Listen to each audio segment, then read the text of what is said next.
Hi, everybody. Happy Thursday. We are almost through our exponent properties. We've got 2 more days and then we are done and we are on spring break. So 2 more days of e-learning, then you've got about what, 9, 10 days off. Oh my goodness. And then we're back at it again. So hopefully this lesson kind of clarifies a few strategies for you or properties. This is another one where you're going to want to make sure that you have paper and pencil, okay? Because we're still simplifying exponent expressions. Some of these examples today will help you with your Friday assignment. So I would write down the examples and how you're solving them and how I'm kind of showing you. It's going to definitely help you with your Friday assignment as well as today's assignment. So grab yourself paper and pencil and or your notebook and let's go ahead and jump in. Okay, so this is just review from yesterday's lesson, but let's still walk through it together because, again, it could be helpful to just hear it another time. So when you're looking at this expression here, I personally see a few things that I'm like, okay, do I start with this part? Do I start with this part? But personally, if this was me, I would take care of this first right here. When you've got the one base and then you've got your two exponents, I know that I need to multiply those. So we'll keep the b on the outside, but then this is going to be b to the -3 times -8 power, which is positive 24. Okay. Now, remember, even though this is just a b, it still has that invisible exponent of 1. Now that you've got b to the first and b to the 24th, two things you can think about. Number one, you can think, all right, two bases, two exponents. That means that I need to add my exponents and keep my base. Or you can ask yourself, if I've got 1b and 24 b's, how many total do I have? You have 25. So your final simplification would be b to the 25th power. This strategy of taking care of your one base, two exponents, and then going back to your other component is really going to help you out for today. All right, this next part here, this is the example when it's like, all right, you need to set up a root and then apply an exponent for your entire expression. So if you have 36 to the 1/2 power, that's the same thing as writing it like this. So I know that I'm going to rewrite my 36. My root type is going to be, because it's the 2, it's just going to be a square root. And then my exponent for the expression will be 1. So it's set up like this. And sorry, it looks so horrendous with me writing it with my tool. So you've got 36. It's a square root because my denominator is a 2. And then we just apply the exponent of 1. That's from our numerator. So ask yourself, what is the square root of 36? You tell me 6. 6 to the first power is just itself, which is 6. So that's your final answer. Okay, now moving on. Your first strategy for today, your first property is when we raise a product to a power. Now, notice that you've got this n on the outside of your expression. We are going to distribute that n to each piece inside. So every term inside of your parentheses will get that exponent of n, and it's going to look something like this. And you've got a to the n and b to the n. If you wrote this out with like numbers and variables, I would say, all right, I've got 3 to the 4th power, and I've got x to the 4th power. So if you wrote this one out and you expanded it, it would look something like this because every single term inside gets that exponent of 4. Okay, there's your foundational understanding. Something that we need to talk about before we go on, and I think that this is something that really confuses us. These two items look very similar, but they are very different. When you've got m squared times m to the 4th, you've got two bases, two exponents. We are going to be adding those exponents. So we would add our 2 plus 4, and it'd give us m to the 6th. You can also ask yourself, all right, I've got 2 m's here, 4 here. I know if you combine all of those, it's just m to the 6th power. On this side, when you've got m squared to the 4th power, you've got one base, two exponents. You need to multiply those. That would give you m to the 8th power. So maybe take a picture of the screen. It's really, really going to help you out with your assignment for today and for tomorrow. Okay, really important that you distinguish those two. All right, now we are cranking up to these long, complex expressions, but I'm going to help you break it down and go step by step. Now notice, look at the boxes that I have here. This is the way that my brain thinks about it. Maybe you think about it in a different way, but as long as you understand how to piece it out and get to an eventual answer, that's totally fine. So here's what I see. Number 1, a hot mess. Number 2, I know that I'm going to need to split this part up and split this part up before I can combine and consolidate. So this is what I did. So I'm like, all right, let's take care of n to the 1/2 to the 10th power, and let's take care of this separately. So let's start with the red. I know that I'm going to be multiplying these two, and I'm just going to ask myself, like, okay, what is 1/2 times 10? And hopefully you're telling me that 1/2 of 10 is 5. So we've got n to the 5th power. Okay, so that part's done. We're good with that one. Now let's move on to the blue. What you need to see before we do anything is that you have an exponent of 3 on the outside. That means that it needs to go to every single piece inside of here. So it'll be 4 to the 3rd, m to the 3rd, n to the negative 2/3 times 3 power. So here's what it looks like when we set that up. So take a second. Notice that every single piece has that exponent of 3. Now, the way that I got -6/3 here, when I do negative 2/3 times 3, like when I multiply these together, -2 times 3 is -6, 3 times 1 is 3. Then you can ask yourself, what is -6 divided by 3? And hopefully you're telling me -2. Okay, so here's where we're at. I literally just pushed these together. Remember, it's multiplication. They're all combined by multiplication, so it's okay to stick them together. So first of all, I consolidated this part here because I know that -6 divided by 3 is just -2. Now, let's take a look at what we can combine together. If I've got n to the 5th and n to the -2nd power, I know that 5 plus -2 is just 3. Okay, so that's going to be n to the 3rd power down here. I also know that 4 to the 3rd power is 64, and then you just have m to the 3rd.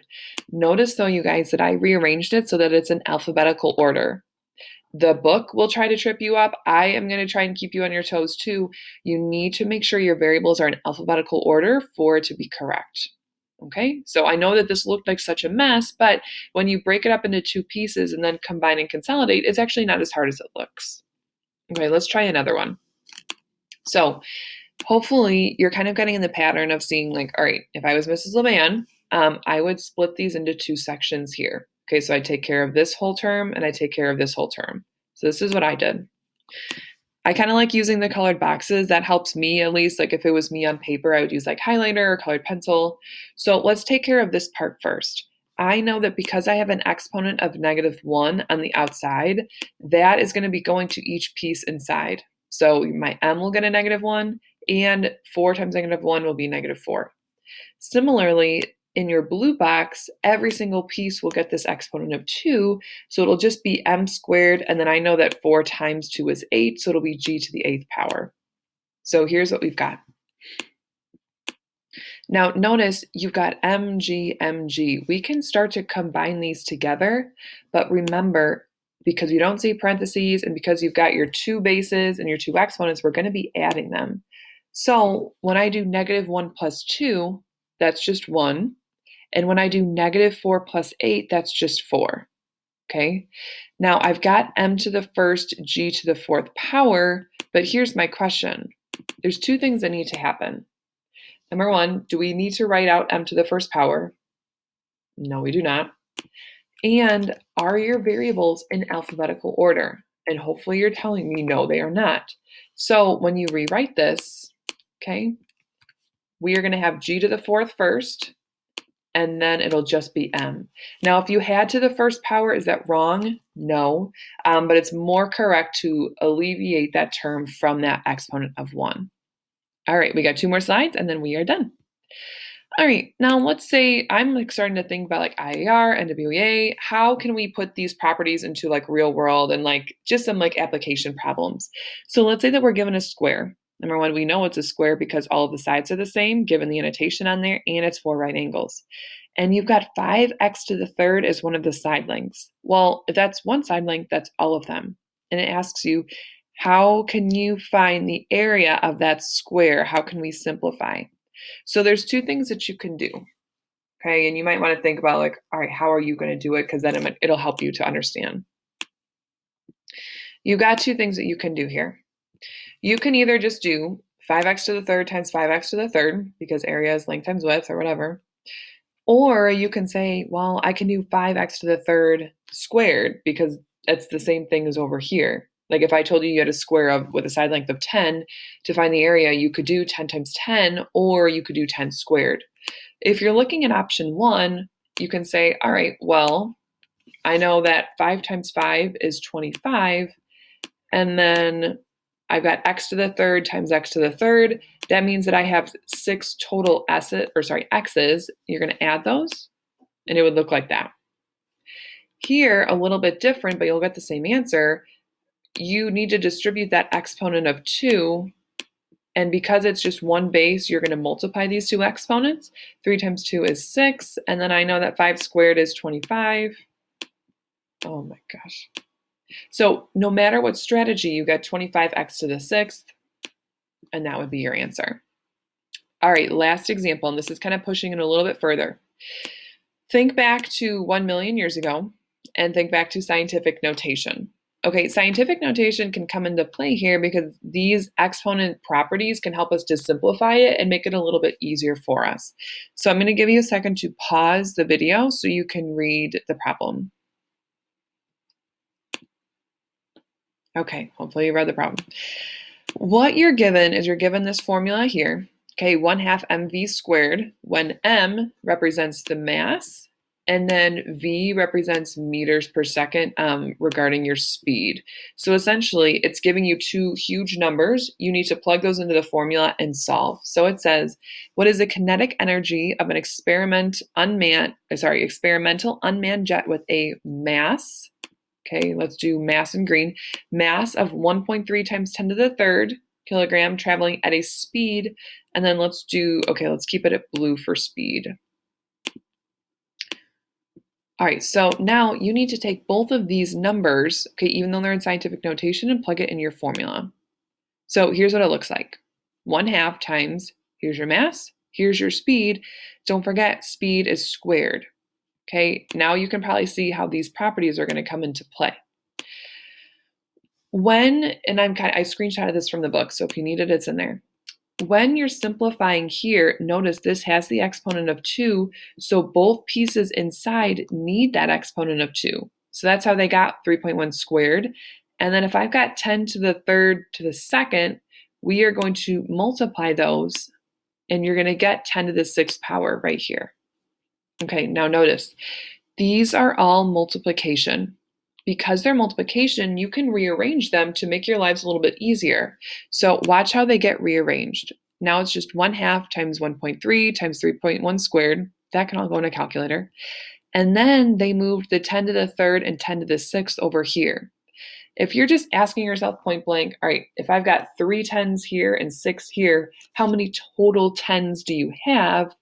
You're going to tell me 10 to the 9th because you have 9 total because you're just adding them.